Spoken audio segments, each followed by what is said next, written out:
Bonjour, bienvenue au podcast Collaboration over Competition. Durant ce podcast, je vais me promener de clinique en clinique pour visiter mes collègues et discuter de sujets qui nous passionnent. Aujourd'hui, on a la chance d'être avec Dr. Amanda Fanous, ici à Montréal. Merci Amanda d'avoir accepté l'invitation. Merci à toi, je trouve ça super. C'est ça, on aime ça vraiment collaborer ensemble aussi. Donc aujourd'hui, on va parler d'un sujet qui est très populaire. On va parler de l'esthétique du menton. La première question qui nous vient en tête vraiment, c'est qui sont les bas candidats pour améliorer l'esthétique du menton avec des injectables? Donc, en général, les gens, les hommes et les femmes qui ont un support adéquat, c'est-à-dire pas un menton très fuyant, ou qui veulent tester l'effet de plus de projection, ou qui veulent quelque chose de rapide, in and out, qui dure pas longtemps, sont des bons candidats. Pour les injectables. Pour les injectables. Parce que les injectables, c'est une procédure qui prend environ 10 à 15 minutes en clinique. Ça se fait très bien. Les gens voient les résultats immédiats, mais il faut un minimum de base. Il faut un minimum de mâchoire pour aller venir déposer le filler dessus. Si le menton est très fuyant ou si le cou est très obtuse, en angle ouvert, c'est pas le candidat idéal. Pour les injectables. Exactement. Et là, la question suivante, qui est un candidat alors pour d'aller directement plus vers les implants du menton?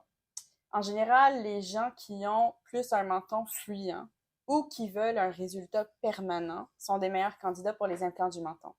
Je trouve que quand le menton est très fuyant et qu'on essaie de mettre des injectables au lieu de passer directement à l'implant, ça donne un effet graisseux, gras, lourd, au lieu de donner un effet sculpté.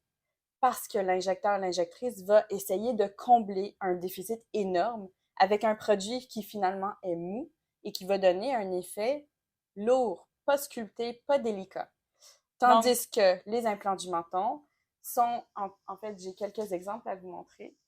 Ça, c'est ce qu'on appelle un sizer. Donc, c'est pas le vrai implant, mais ce sont des modèles pour nous donner une idée de la taille.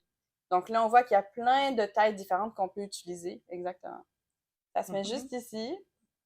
Le vrai, évidemment, il n'est pas bleu. Ça, c'est vraiment juste pour Pourtant, ça l'irait bien avec notre podcast. Oui, exactement. Pour différencier le sizer des vrais implants. Puis c'est ça, mais comme vous pouvez voir, c'est fait en silastique mou, mais ça va vraiment venir donner un effet sculpté et qui longe vraiment jusqu'ici. Donc, ça va venir combler les petits trous, les pre-jowl sulcus, pour donner une mâchoire, une mandibule très définie. Puis, ça nous prendrait beaucoup d'agents de remplissage de fillers. Ben, imaginez la plus grande taille qui est celle-là. Et à répéter. Et à répéter, ça c'est au moins, je sais pas ce que t'en penses, mais au moins 4 à 5 semaines. Ah, même plus. Facile. Ouais, exactement, facile. Donc là, ça commence à faire beaucoup de stock dans un menton. Et beaucoup d'argent pour les patients aussi. Absolument. Parce que c'est à refaire à toutes les années ou deux. Ça, c'est permanent. Donc, c'est une bonne option, exactement. Exactement.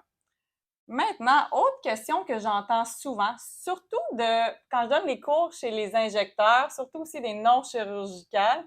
Donc, si un patient se présente et a déjà un implant du menton, est-ce qu'on peut aller rajouter des injections, des fillers par-dessus? C'est une bonne question.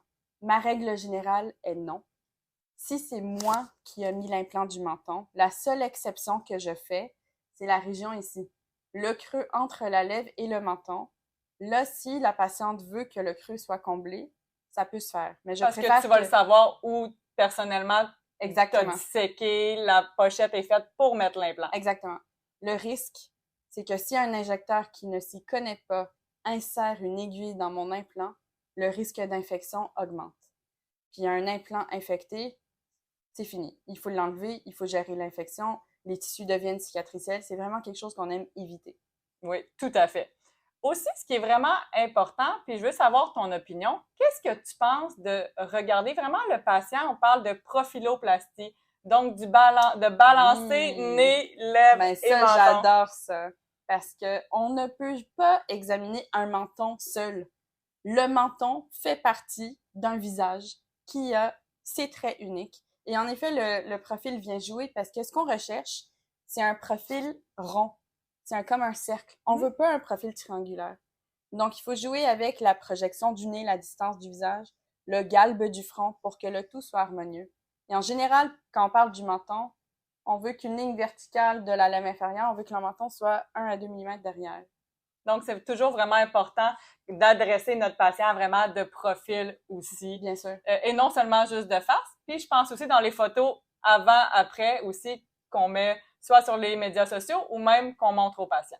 Bien sûr. Est-ce que tu penses que, comme les injectables sont devenus tellement populaires, est-ce que tu penses que ça a même changé notre approche chirurgicale? Oui, je trouve que ça a changé. Des fois en mieux, puis des fois en pas si bien. En mieux parce que tout d'un coup, on a une alternative à offrir à nos patients. Une patiente qui a un menton fuyant, mais de grade léger à modéré, on a une alternative. Si le patient n'est pas prêt pour une chirurgie, ben on peut essayer des fillers.